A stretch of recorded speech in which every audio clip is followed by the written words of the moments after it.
ببین این خودخواهی، نه این خودخواهی مسلموناست، این خودخواهی قرآنه که غیر مسلمون باید کافر کشته بشه. چرا؟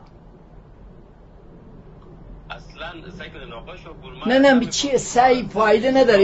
این ببین این حرفایی که تو میزنی عزیز خدا، تو داری یک گوش بده، تو داری یک دونه ماشین پوسیده رو داری میخوای رنگ روغن بزنی به مردم غالب بکنی، چیزی که عیان است. چه حاجت به بیان است وقتی شما دارین از طریق قرآن همه رو میکشید؟ چی رو داری میای برای من رنگ روغن میکنی؟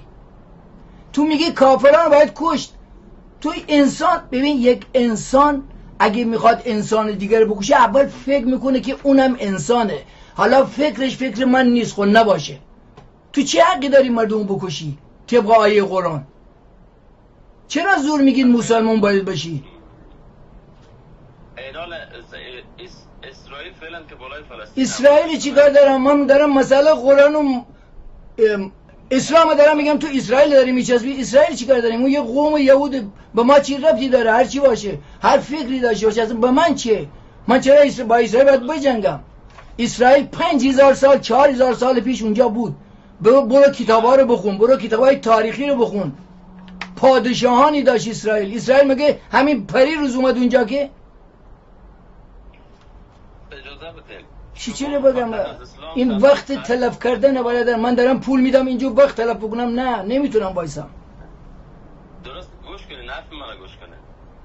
حرف تو چی رو گوش بکنم؟ حرفی که داری همه چی رو وارونه به من میگی گوش بکنم؟ چی رو گوش بکنم؟ اجازه بدین آقای شاپور، اگه وقتی که سوال میکنین بالای یک دین تعارض میکنین، بالای یک دین تهمت میبندین، طبق کلامش داریم میگیم. طبق کلامش تهمت نمیزنیم. کلامش داری همینجوری میگه، قرآن داره همینی میگه. ما تعریف از خودمون در نمیاریم. شما آیه را خواندین، گفتین، من براتون ترجمهش براتون گفتم. ترجمه چی گفتی؟ آدم‌ها رو کافر رو دست پاشو ببرید، دست پاشو برعکس ببرید. این چی ترجمه داره؟ ترجمهش چیه؟ فکر کنیم براتون مثال آقای شاپور، ما پیش ما یک سلاح است. شما در خانه تان هستین، ما بالای شما حمله میکنیم، اقدام شما چی است؟ دفاع از تو، از دفاع از خودم. دفاع از خودت امکان داره در جریان دفاع من از بین ببرین، درست؟ خب کی اول حمله میکنه؟ ببینید عثمانیا حمله کردن به اروپا. گوش بده اسلام حمله کرد به اروپا. تجاوزگر اسلام، نه مسیحیت. مسیحیت محبته.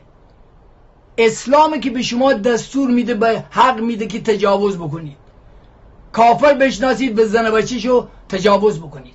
اسلام چون از قرآن به دستور میده. متوجه شدی الان؟ مرسی. 12 دقیقه هم صحبت کردیم. مرسی عزیزان. چی رو میخواین رنگ روغن بزنید؟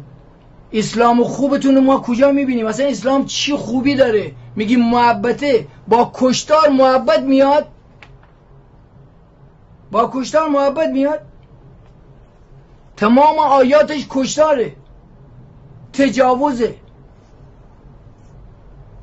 دیگه زنگ نزنین خواهش میکنم. از در رابطه با اسلام با من صحبت نکنید، چون برای که منطقی صحبت نمی کنید.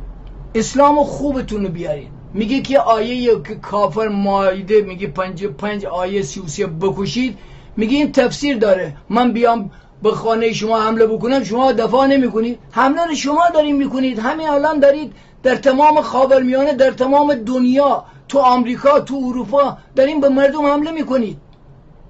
کسی به شما حمله نمیکنه که شما اصلا اجازه میدید کسی به شما حرف بزنه؟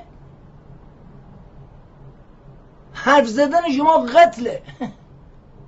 میخواین همه رو بکشید چون دستور از قرآن دارید.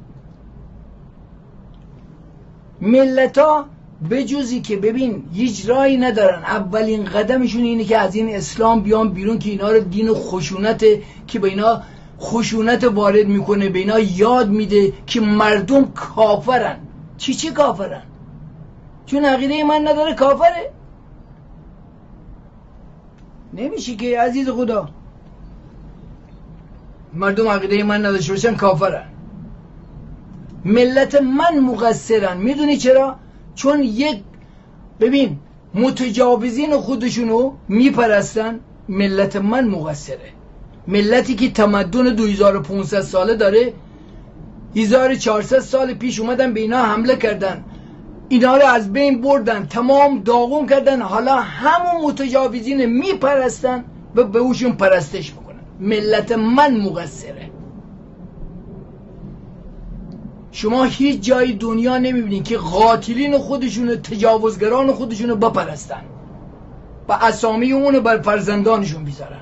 تنها کسی که این کار میکنه ایرانی هست.